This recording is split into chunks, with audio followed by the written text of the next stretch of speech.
هذه القضيه هذه ما قادر نقول الراي ديالي فيها، ما عارف الاصل ديالها، ما اللي ودرا معنا من نهار اللي جا الاسلام القوم هنايا وراهم باقيين هادشي اللي كاين.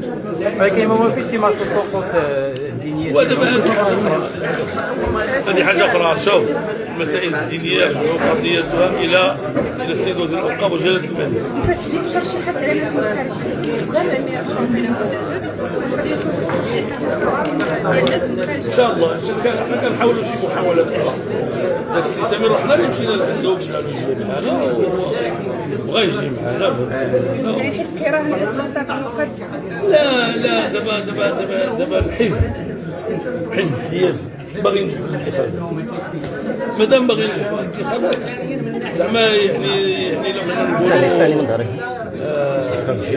نقولوا الكفاءات اللي موجوده في المجتمع